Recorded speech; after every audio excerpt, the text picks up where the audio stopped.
41 општина и официјално доби нови градоначалници. Државната изборна комисија денеска на својата веб страна го објави заклучокот за известување за конечност на резултати од гласањето на 15 октомври 2017 година.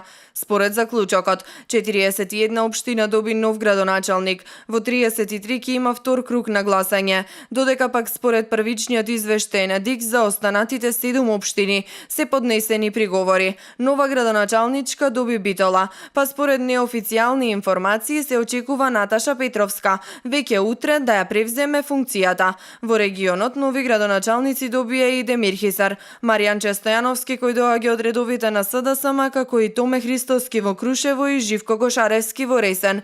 Кандидатите на ДУИ Фатмир Дехари во Кичево и Смел Јаховски во Пласница исто така добија официјална потврда за резултатите за нивната победа. Втор круг на гласање ќе има во 33 општини, меѓу кои и во Новаци, Могила, Долнени и Македонски Брод. Поднесените приговори пак за гласањето по листи за кандидат за градоначалник се однесуваат на град Скопје, Центар, Сарај, Струга, Радовиш и Кривогаштани. Кога станува збор пак за приговорите кои се однесуваат на гласањето по листи за кандидати за членови на советите, поднесени се приговори за 9 општини. До Државната изборна комисија првично беа поднесени 46 приговори, но пред почетокот на седницата ВМРО ДПМН повлече 3 од 43 приговори кои ги имаше поднесено. По еден приговор поднесеа и ВМРО, Алијанса на албанците и Левица.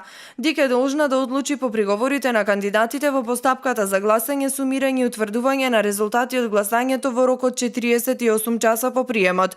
Против одлуката на ДИК може да се поднесе тужба до управниот суд во рок од 24 часа од приемот на решението, додека пак управниот суд одлука треба да донесе во рок од 48 часа.